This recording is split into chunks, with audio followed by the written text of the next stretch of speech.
Welcome to the Atlanta Cybersecurity Summit. This panel is talking about securing the hybrid and remote workforce. I'm Mary Galloway. I am the CEO and a founding board member for the Women's Society of Cyberjitsu, a 501c3 national nonprofit providing hands-on training to women and girls looking to enter and advance in cybersecurity. I'm also a sales engineer for a major cybersecurity company. So happy to be here with this great panel of folks today. So we're going to start with Tony to give introductions of who he is. Thanks, Mary. Yes, my name's Tony Golding. I'm a cybersecurity evangelist, although my real day job is I'm a senior director of technical product marketing for Delinea. And I've been in this space for too many years that I care to divulge. But I'm looking weather beaten and worn, but it's an exciting time to be in security, that's for sure. So I'm happy to be here and looking forward to the discourse. Awesome. Welcome, Tony. Jasmine? Thank you.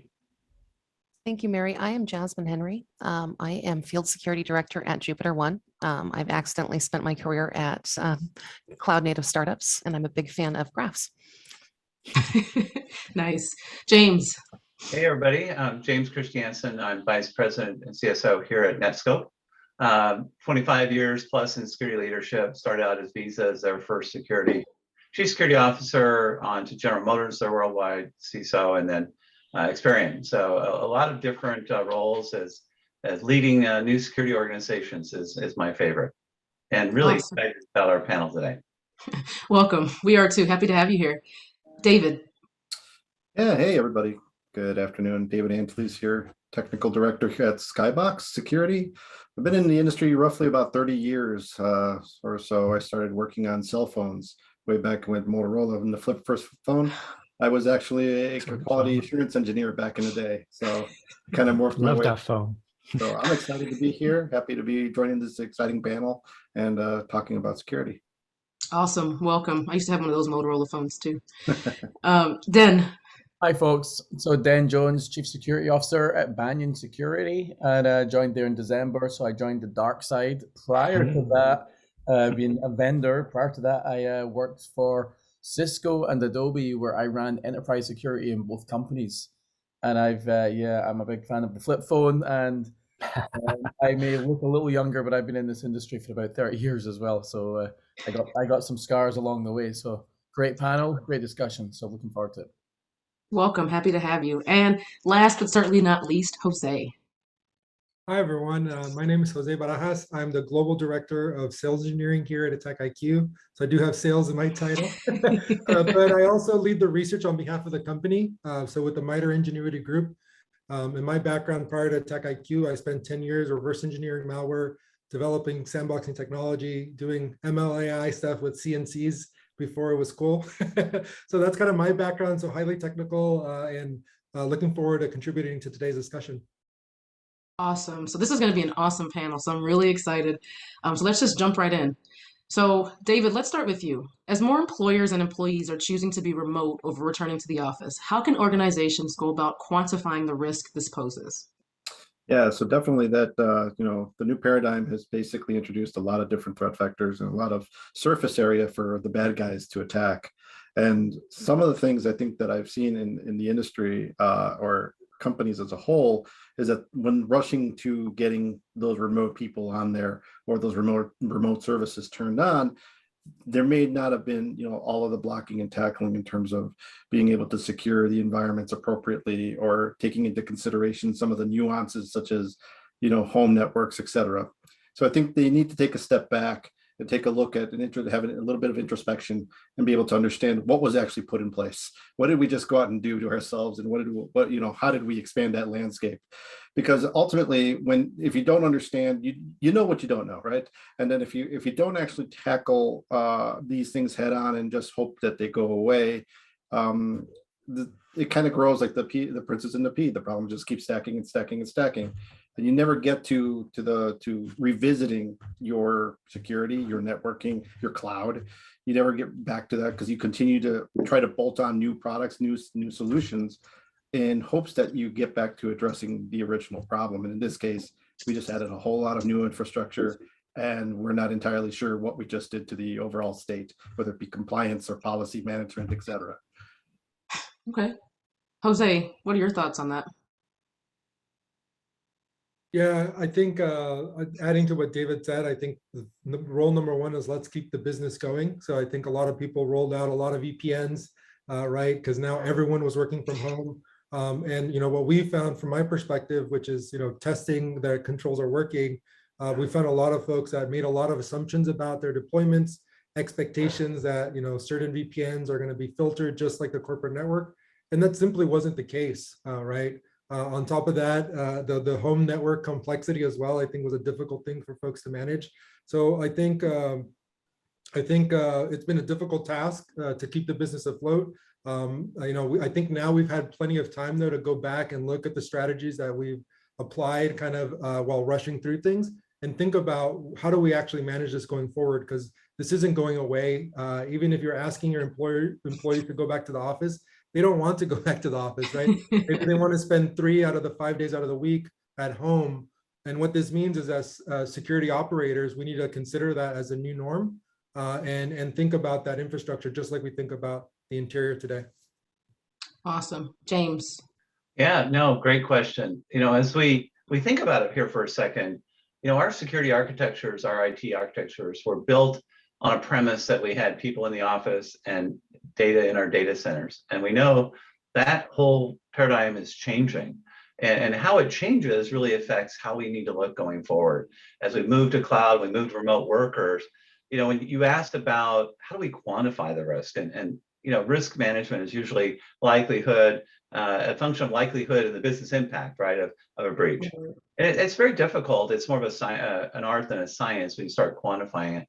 But I always look at what I call the 3 R's. When I go into and I start a new organization, the first thing I want to know is what makes us revenue? What makes us rich? So, how do we gain revenue? Is it customers, is it process? What is it? What would ruin us? Is it IP leakage? Is it customer data leakage? What would ruin us as an organization? And then thirdly, what regulations do we need to comply with? Because that'll help inform, how I want to manage the risks going forward, and finding that balance. It's not risk elimination, it's risk management, right? And making sure you're aligned with the culture of your company is so important.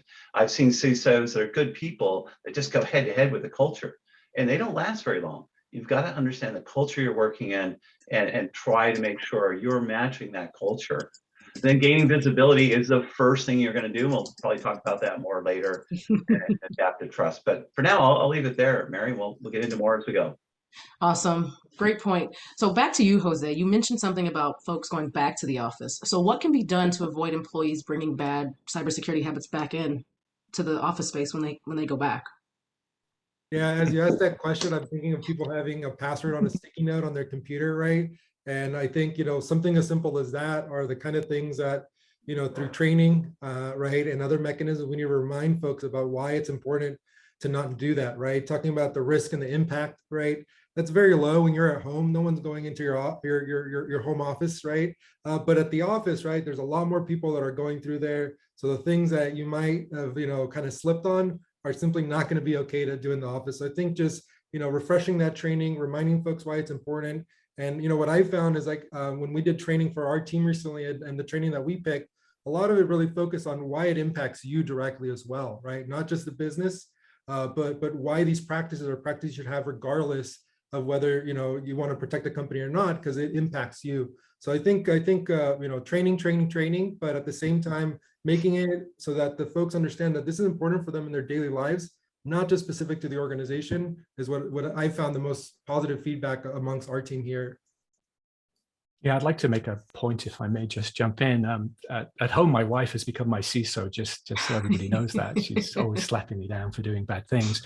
But I think a couple of points I want to raise. One is, basic cyber hygiene, security hygiene. I mean, more important than ever. I mean, I'm a vendor, right? And I'd love to sell product, but at the end of the day, cyber hygiene, basic blocking and tackling is so important, especially with so many more people remote.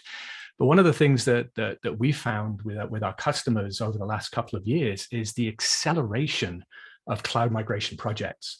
So projects that were maybe planned for 2 or 3 years down the line were suddenly rapidly accelerated in order to accommodate this kind of new dynamic. And the result of that is more risk, because more people are putting stuff in the cloud, and maybe they haven't quite assessed the risk or the new dynamics or the nuances of new use cases that need to be accommodated. How do I take my security on premises and lift and shift and also apply it to what I have in the cloud? Does it even apply? Is it legacy software that just is not designed and architected for this type of hybrid model? So I think that's also introduced a lot of risk into the equation. That's certainly what we're hearing from our customers. Yeah. Tony, if you don't mind, I'll jump in. So it's funny because everything I've heard so far, 110% agree, and I love the 3 R's as well. That for me is brilliant. Yeah, that was good. I'll remember that. Yeah, 2018 though, I worked in Adobe. We ran enterprise security, and this is before COVID. And the one thing our team really started to think of was the number of users already working remote, and the number of apps already in the cloud, and that was not slowing down any, right? So we instantly said, well, wait a minute, we need to shift and think of a new way to secure the environment. And we done a thing called Zero Trust Enterprise Network, or Zen thing. Right. And ironically enough, we finished it before COVID. So by the time everyone went to work from home, we'd already assumed the networks were dodgy and we didn't trust them. We'd already assumed everyone was working from home. We assumed that, although they weren't, we're like, let's do that anyway. And I think when you get into the mindset, and I do agree, the training angle to this is vitally important.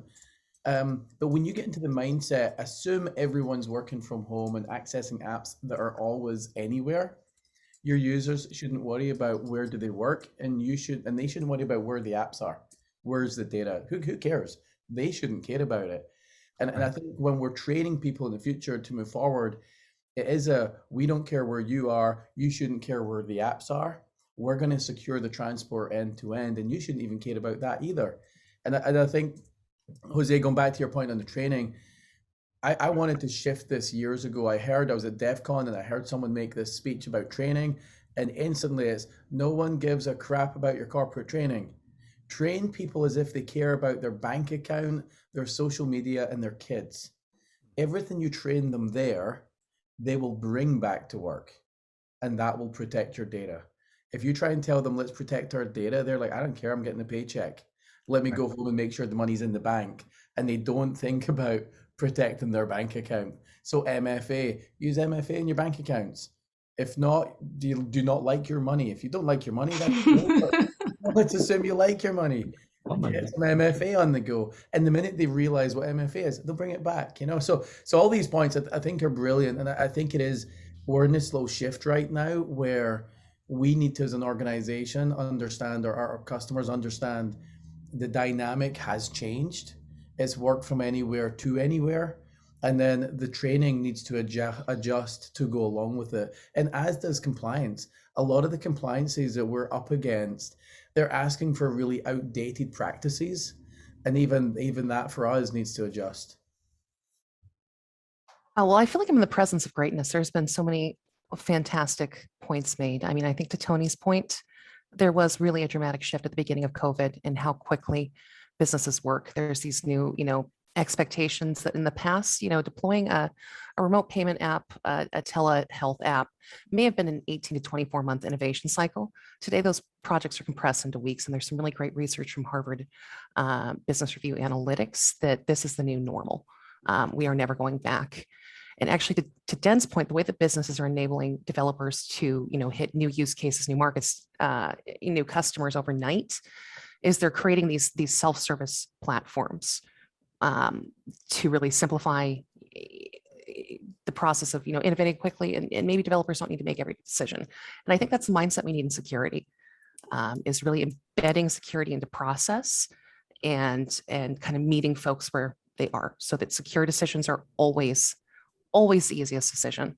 It shouldn't ever be extra work. It should be there in their workflow. In terms of bad habits, I think that the question really needs to be kind of reversed. How can CISOs enable business workflows?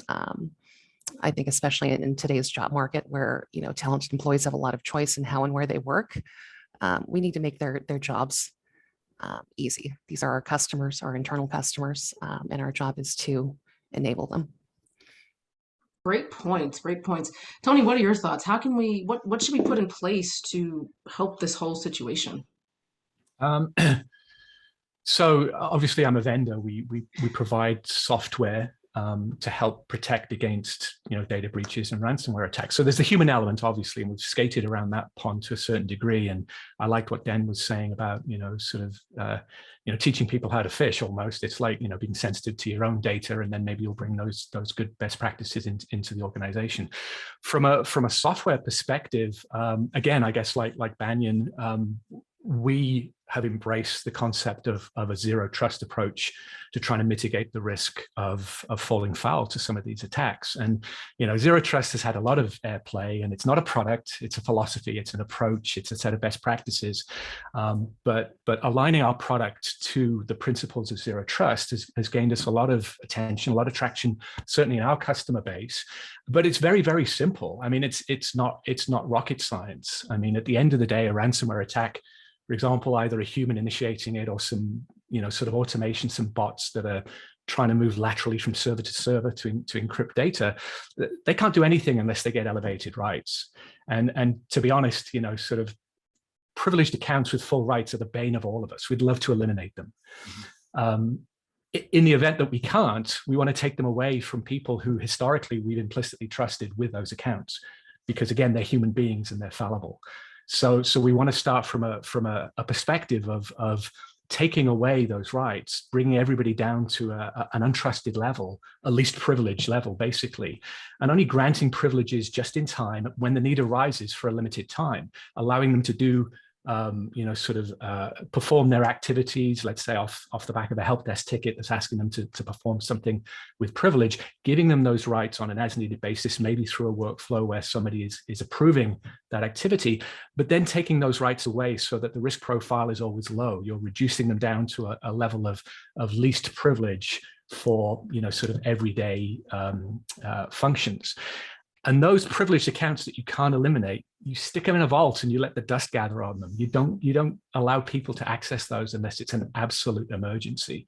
So from a software perspective, we advocate the principles of zero trust, and of course the executive order from Biden in May of last year was also advocating that type of approach to security, and really taking away that implicit trust that we've always given to people and continuously evaluating what their rights are, what they should be allowed to do, and trying to govern according to that type of principle. Great points. So you mentioned multi-factor authentication. Then we're going to come to you on this one. So does multi-factor authentication eliminate the risk posed by employees using their personal devices for work? Nope. No, it helps. Oh, yeah. I mean, and it's funny because what Tony's talking about, when I was in Adobe selling, a vision of zero trust to the executives, right? And I hate that term really, because this was 2018, so I feel like I'm the one band that came up with a decent album, and then for 5 years later, you're playing the same gig. Exactly. And all I'm doing is like I'm repeating the same songs, and so rather than getting bogged down on the term, it's really outcomes, right? So there's outcomes. So MFA is for me table stakes of protecting your data. When I'm going to authenticate, MFA and not SMS MFA, the verifies and the those kind of guys, the push ones, they're awesome. But that doesn't tell you what the device is that you're on. It just tells you that the user is more likely the user. But we were doing analytics and some security intelligence in both Adobe and Cisco as part of our whole program. And we were determining that there's still people in that audience, 100,000 people that click the verify, even though it wasn't them that was actually trying to log in. So we know bad actors can instantiate and force a user to stupidly click a button, right? So the next thing for us is device posture. I want to make sure that the devices you're coming from meet a minimum bar. So during the authentication, in both installs, we diverted the authentication traffic to do a posture check of a device. And all I'm checking for is, does it have malware protection on it? Is it the right OS? Is it patched? I mean, we're not talking about rocket science, but we are talking about, let's do a couple of tweaks and changes along the way so that authentication isn't just logging in with my username and password, because when that's compromised, or when your device is compromised, if you've got 5 devices, I don't want to whack your account and and prevent you from working on the other 4 devices. Let me look at the device that's compromised and then deal with that.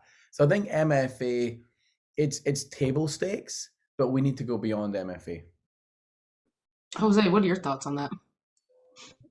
Yeah, the thoughts that come to me is earlier, I believe that, Jasmine mentioned needing to kind of establish a process. I think that's exactly right. Make it easy for folks to do the right thing is what I found has worked out really well for us. For example, an application getting set up, oh, we'll just use username and passwords, multi-factor authentication. We'll figure out the permissions later, and that never happens.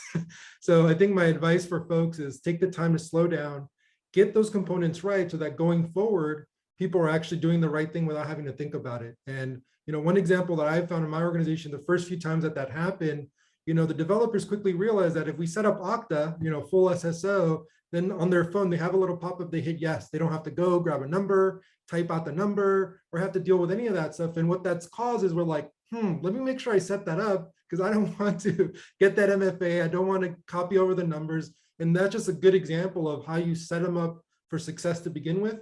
You're making their lives easier, which means people want to have an easier life. So they're going to gravitate towards that naturally. That's what I've found. So those are the thoughts and feedback that I have based on the conversation so far. Yeah, Jose, we done the same thing at Adobe. We done a self-service portal using APIs, going to Okta, so that our engineers and anyone launching an application could do that. We ended up with like 3,000 apps that are Okta enabled. So I mean, it's crazy if you make it self-service. I love Okta. Just going to say that now. So much easier for me to just click the button. But Tony, yeah, it's funny. I mean, you mentioned just easier for you to click the button. I mean, I was going to comment on the fact that, again, from a software perspective, we're trying to secure access to stuff. But I think one of the key things today is just not getting in the way, right? To a large degree, one of the things we're trying to focus on is automations, is trying to do things behind the scenes, not get in the way, not cause friction, especially in environments that a lot of our customers have DevOps, right? They're developing up in the cloud, and the DevOps folks will sidestep stuff. They will find a way of bypassing it if it impacts their agility.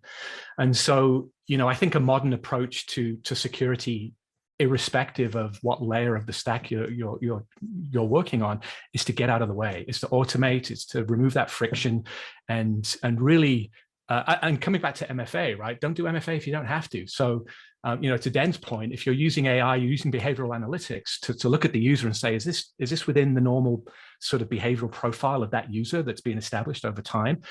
Single sign-on, right? If not, then okay, maybe we do MFA. If it's worse than that, then maybe block them and get somebody to investigate. But if at all possible, step out of the way. Do your job, step out of the way, do it in the background, and reduce that friction. Yeah, and Tony, we built a security intelligence team at both Cisco and Adobe, and that was the whole goal of that team. If you think about so a lot of accounts can't use MFA. So if they can't use MFA, but they're generic or system accounts, they're usually always following the same pattern. They're going from one device to another device, and it very rarely changes. Right. The minute you see that deviation, then you say, hey, I got a problem over here. Getting out the way is absolutely our job. I mean, they're meant to do their job without being slowed down. We're meant to secure that flow, Yep. I was thinking about, as you talked, Dan and Tony, about the term zero trust. And I don't like that term either, because every time I go to a board or an executive team and I talk about zero trust, they look at me and go, oh, he's just a security guy. He doesn't trust him, right? Don't trust the security guy. It's really changed in this from a strategic perspective, from zero trust, where it was really brought out when we had people start working remotely, to more a continuous adaptive trust. And let me illustrate. You actually jumped on a couple of those points. We can now, in a transaction in real time, see the device, is it a secure device, is it a known device, not known. We can understand the application they're using. It's a high-risk application, a low-risk application. We can look at the location. Was it coming to and from? Where's the data to and from? Is that a high-risk area that is flowing to?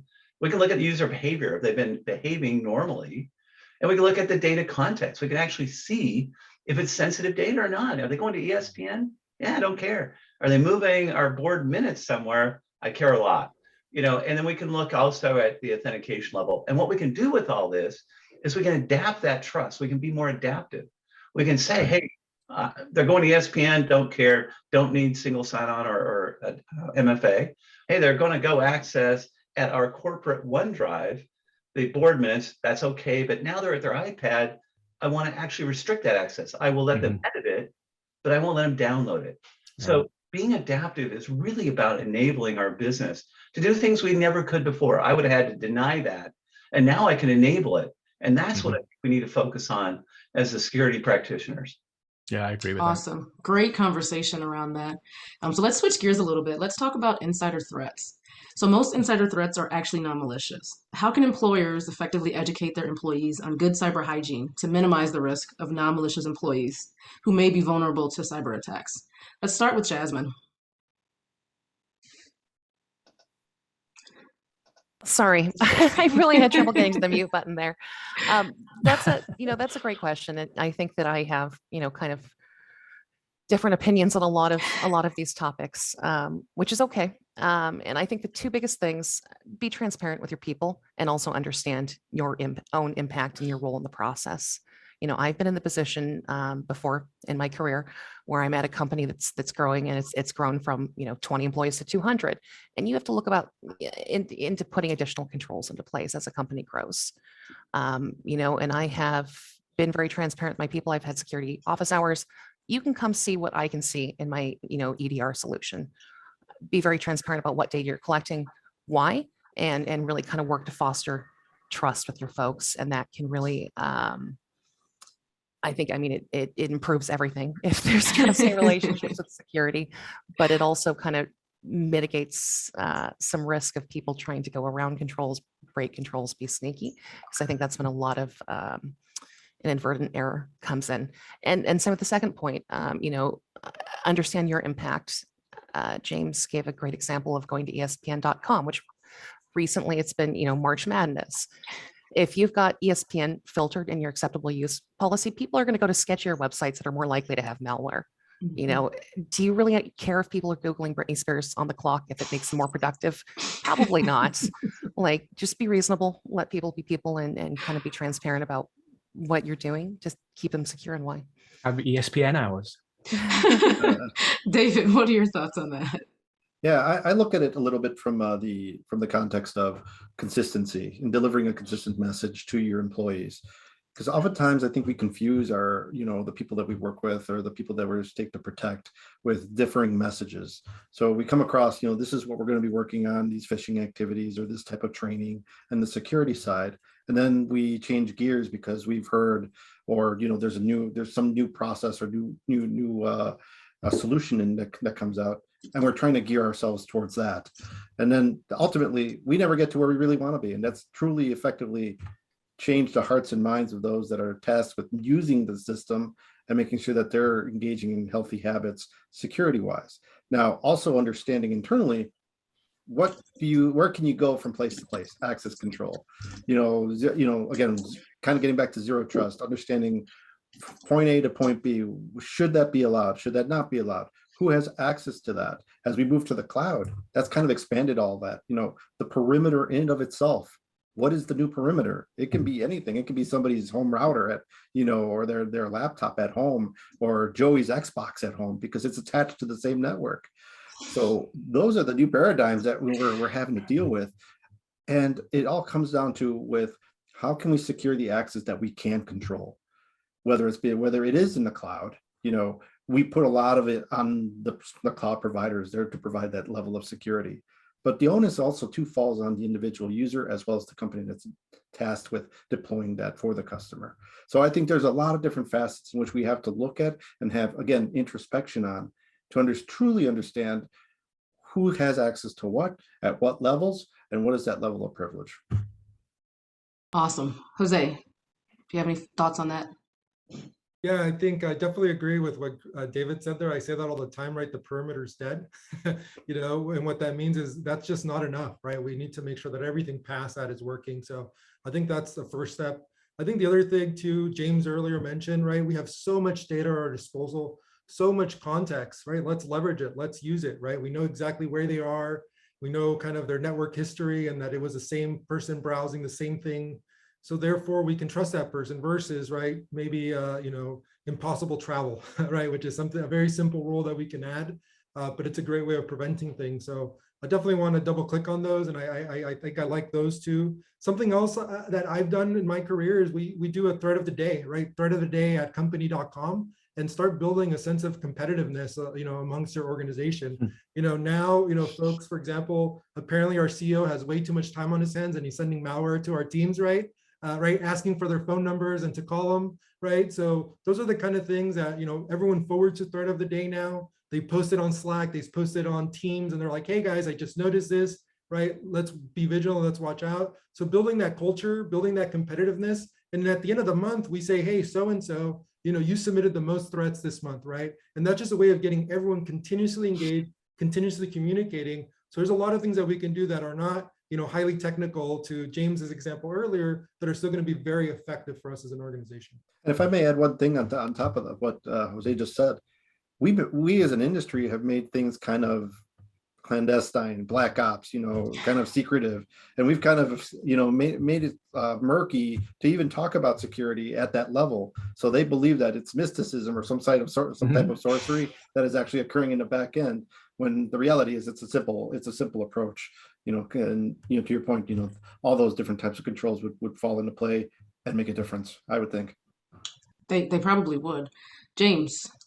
Yeah, as you think about starting an insider risk program, let's take it from that perspective. First thing I'm going to tell everyone out there is you need to create a culture. We'll talk about process and technology. I mean, we could literally do a whole seminar on just insider threat and go through case studies, et cetera. But as you look at it, culture is the most important. Do you create a culture where people feel empowered, and rightfully so, to report something that doesn't look right?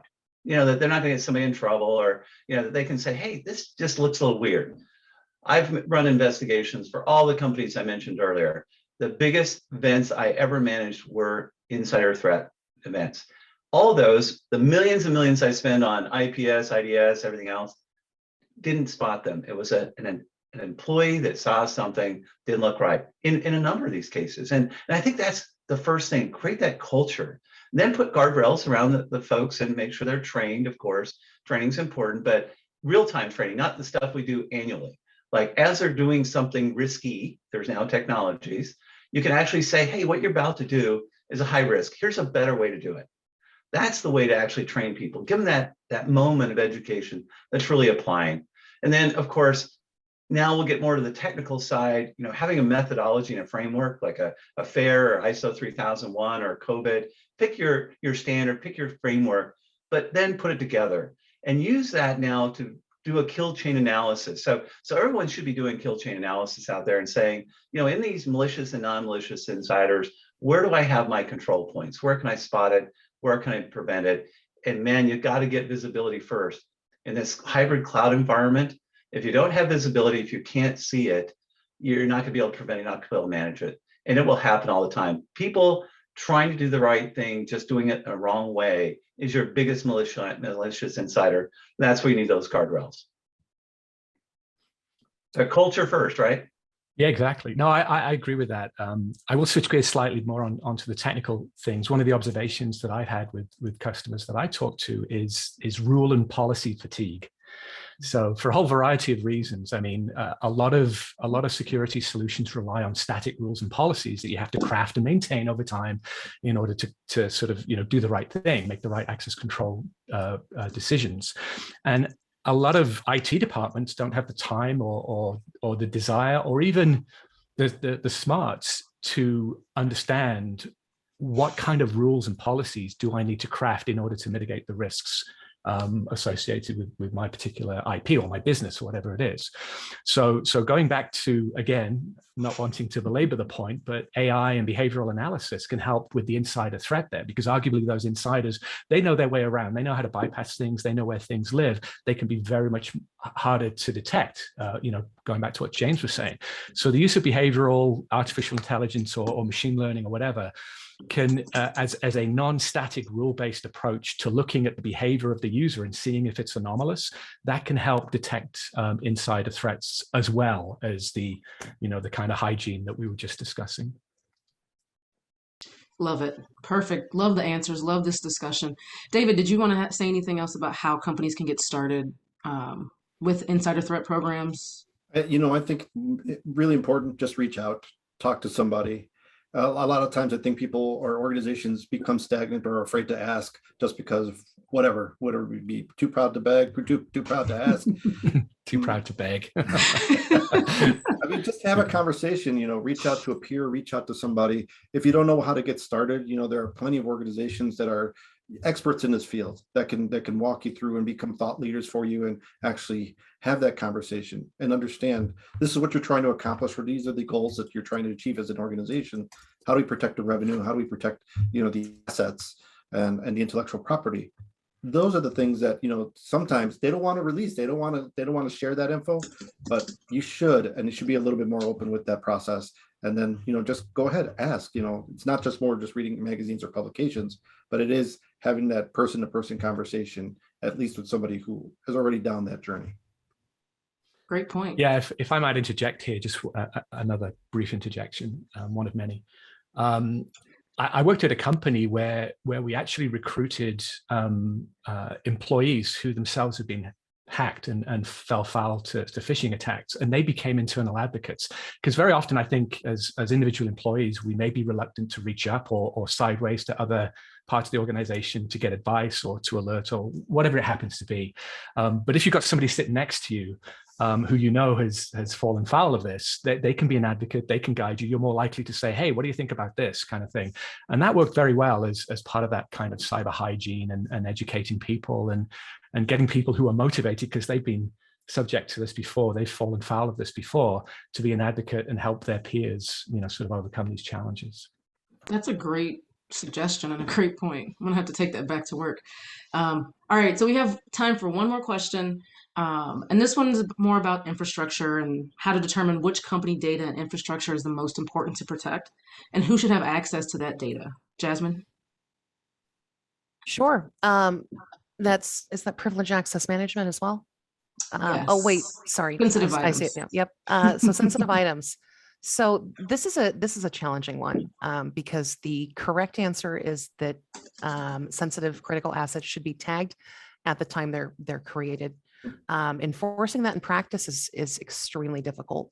And I think I've mentioned to you before, Mary, that I have sat there and tagged critical assets in my security systems, which is such a time-consuming manual pain, it's unreal. So I think that making it easy for developers to tag critical assets at the time that they are created, so that you don't have to tag things, within your security systems, and then just also automating asset inventory. In today's world, the entire asset lifecycle can happen without somebody manually touching it. Like, we're not manually deploying laptops anymore. We're auto scaling. So that I think that we need completely automated asset discovery so that we can understand what we have and then protect it. Awesome. Tagging is fun, not. James, what are your thoughts? Yeah, as you're looking at this, we talked a little bit earlier, I think, about the golden nuggets and knowing where your data is as you're trying to manage risk.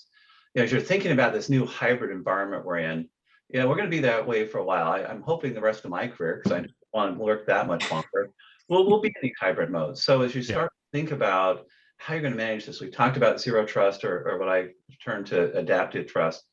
But if you haven't looked at Secure Edge, Secure Service Edge, or SSE, as part of Gartner, it's an architecture. It's not a product, but it's a platform consolidation.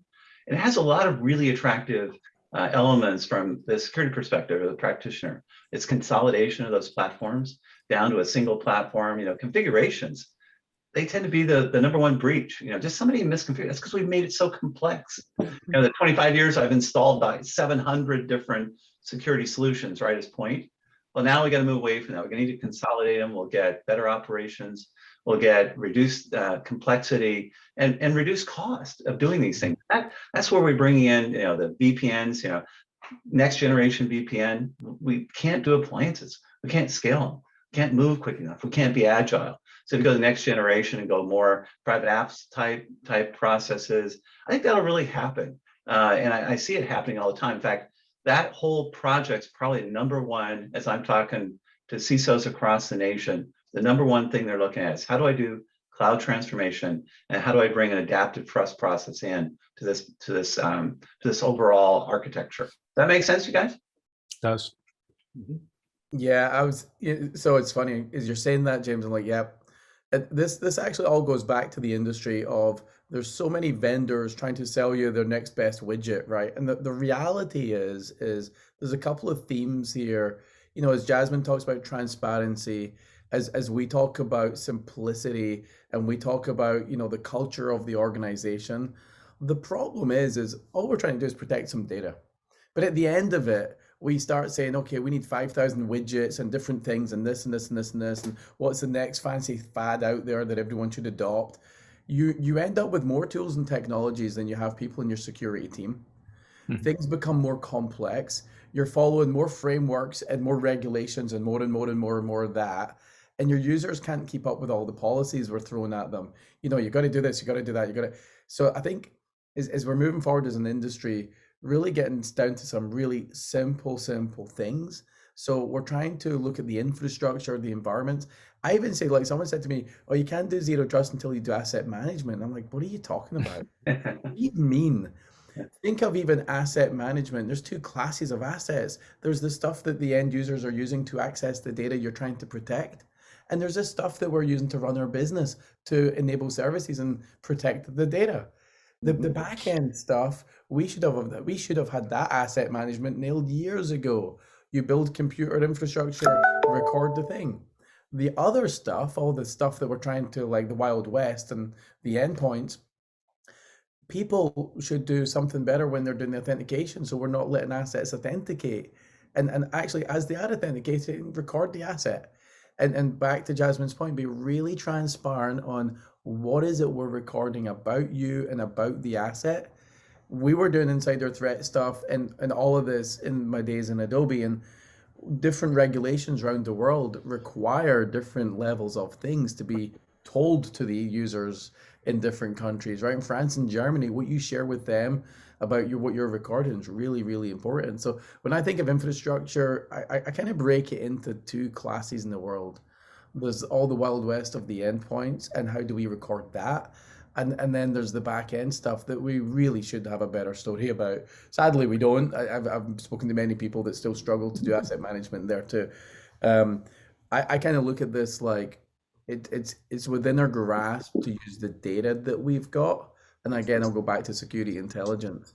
It's our number one thing that I think the industry fails to really use to our infinite wisdom, because we gather so much log information that we only use it when shit hits the fan. And it's like, come on, guys, let's jump in and use it up front, right? Let's use it to our advantage. Awesome. Thank you. So we are at time. So I want to get everybody's final thoughts on the panel today and what you want to share out to the world. Jose, you're up first.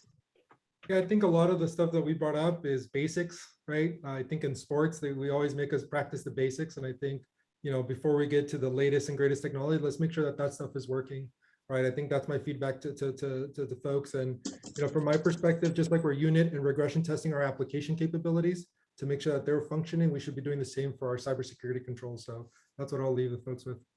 Perfect. David? Yeah, I would say understand your landscape, have some visibility, try to obtain some visibility in how things are traversing through the environment and what actually we have, to Dan's point, asset management, being able to have a repository of that information on what and who is communicating to what on the back end, and then on the user side, how are those devices being used, what is on them, what kind of vulnerabilities perhaps might exist on them, and then be able to correlate against each other so that we have a fuller understanding holistically of how that traffic is traversing and what's being protected or not, for that matter. Jasmine? I'm grateful to be here. I think that the people in the room give me hope for the future. I'm hearing a lot about a more people-focused future of security, where security enables the business. We're not the Department of No anymore. We're meeting people where they are and putting security into their workflows so that they can experience a more seamless, simple approach to security. Awesome. Thank you. So thank you all for joining us today. We hope that you had an enjoyable time. Please visit everyone at their booths today and have the conversation continue. Enjoy the rest of the conference. Thanks, everybody. Been a pleasure. Thank everyone. you.